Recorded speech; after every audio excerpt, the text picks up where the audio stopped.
You're supposed to help me out here. Work with me. Listen, they're supposed to describe your experience with the 90-day... With my Dell XPS? Yes. Here's my experience, fucking piece of shit.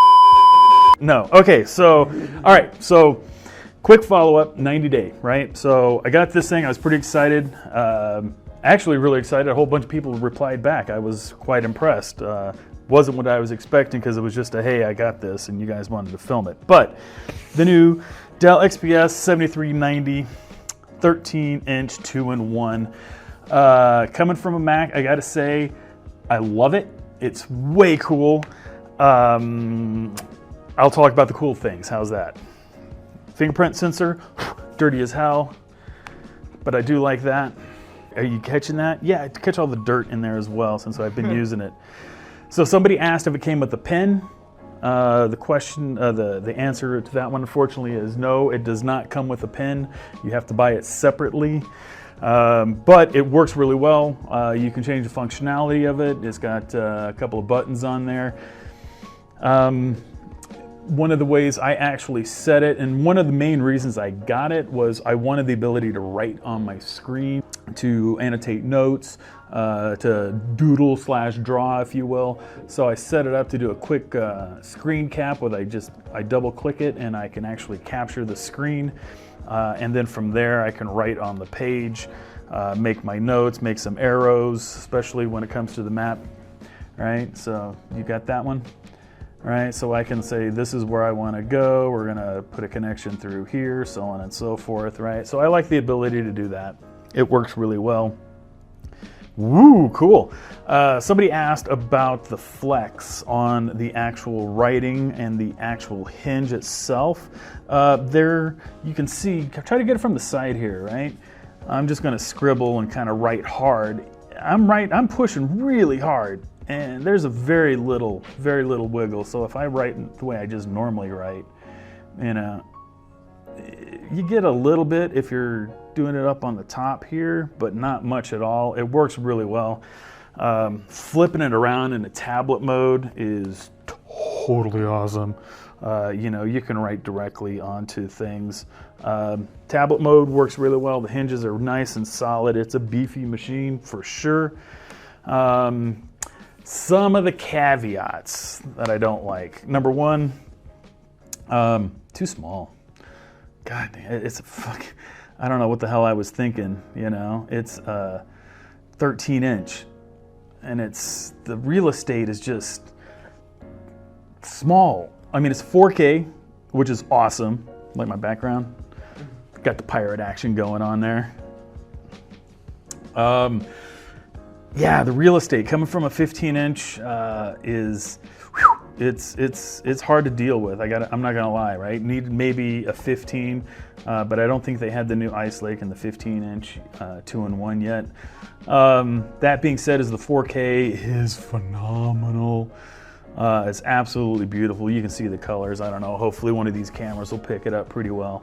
You can see by some of the apps I got on here what's going on, which as far as like Resolve for video cutting, Wirecast for live streaming, Zoom, Doodly, some more marketing type things. It handles the pace extremely well. This model actually is 32 gig with the i7.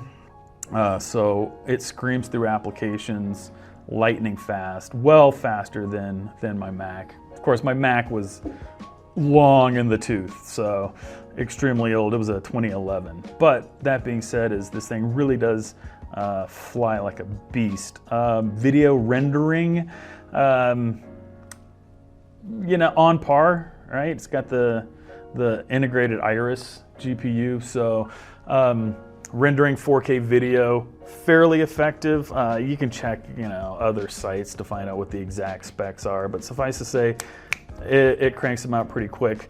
I'm not doing any raw rendering, so couldn't even tell you, but I would hazard to guess it's still going to be right on par with some of the beefier machines. Video games, I don't play a lot. That being said, I did have to test it out. Probably pretty well. I think I had 45 frames per second. I was playing my kids, not Battlefield, something, right? The new Borderlands or something like that, right? I thought it was Borderlands, I don't remember. Anyways, like 45 highest resolution, 45 frames per second, so decent, right? Bumped it down, I was totally 60 frames per second. What else? Connectivity-wise, it has the Wi-Fi 6, and I did, because we're an internet company, guess what we have? A Wi-Fi 6 device. So I finally got to test it, screaming. There you go, get some of the Sky Fiber internet, we give a damn, right? Absolutely screaming on the Wi-Fi. Yeah, so coming from Mac, again, a little bit small. I think personally I might think about getting a bigger unit. I'm adapting to the Windows world as much as I'm not gonna say I hate it, just as much as I was a quote-unquote Apple fanboy, which I wasn't, but really nice. A couple of things though. So when you have the Thunderbolt 3, right? So it's Type C, Thunderbolt 3 on there, which is really nice, both charges and external. And when plugged into my 4K monitor and moving the mouse, it whines. You can hear the sensors inside of the machine making a little whirring noise, and it's when it's quiet in the office, it's extremely annoying.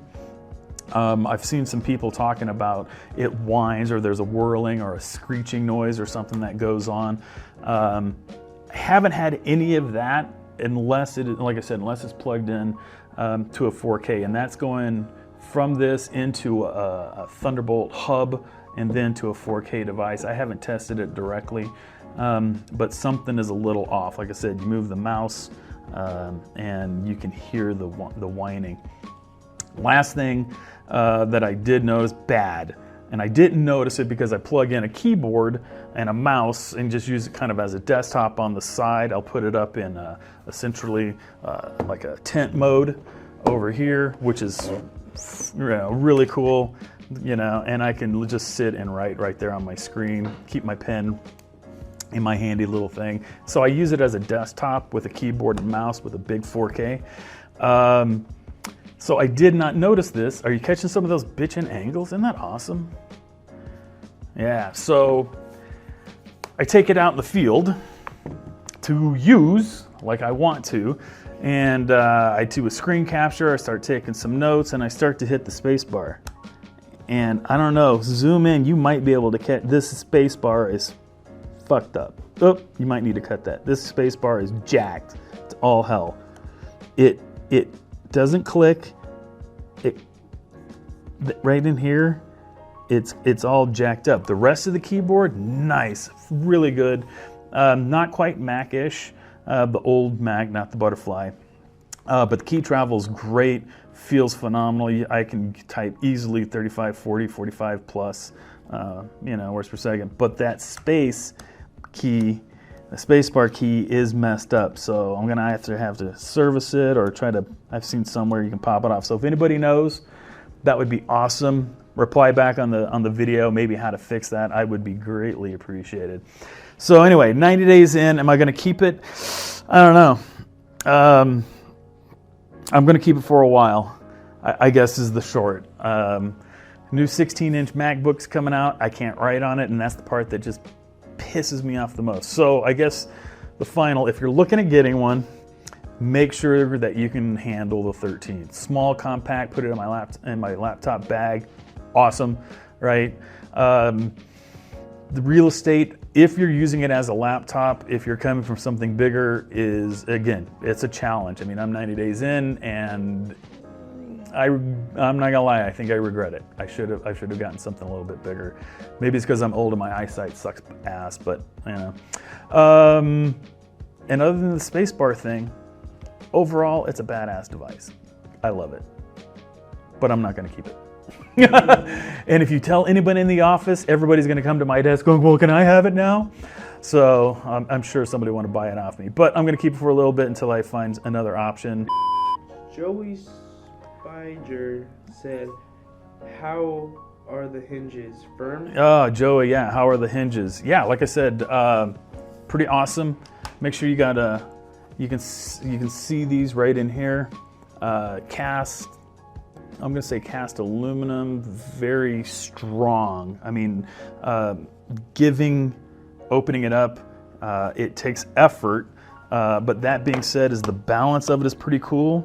You can actually lift the whole thing up without the base coming up. I don't know if you saw that or not, which is kind of nice. But it takes a little force. And again, you can see if I'm pushing real hard, I got some flex, but when I'm actually writing, very little flex and movement on the hinges. Interested in how you found the battery life. I'm worried I'll get the 4K, get less than 8 hours. Oh yeah, Audio Junkie. Interested in how you got yeah. So with the 4K, yeah, I didn't really put it through its paces.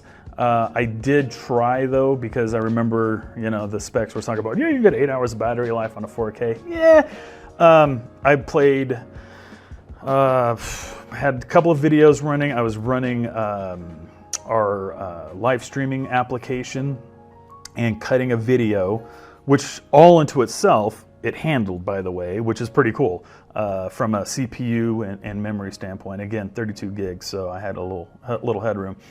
And I had like Word or something open, and I was doing some typing. So I got, I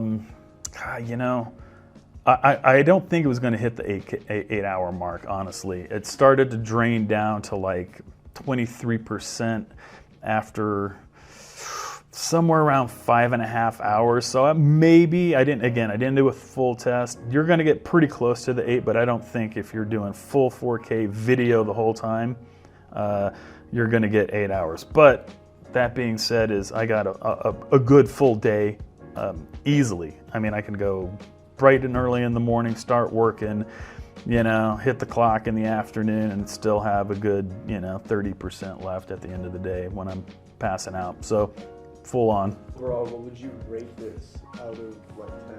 On just a fair laptop wise. Well, I mean, it's not fair per se, because Dell makes their Dell XPS line is a really good line. I came from Mac for so long that it is a completely different experience, without a doubt, right? But all that being said, I think if I were to compare it to my last laptop, I've played with MacBook Airs, I've played with all of them. I didn't like the butterfly keyboard, so definitely a win for the Dell. The 4K display, definitely a win for a Dell over the Apple IPS. Battery life was, again, pretty decent.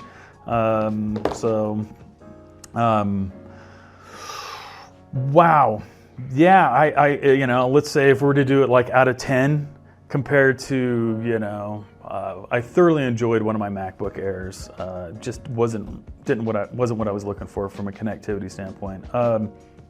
I would say it beat the Apple, and don't tell anybody.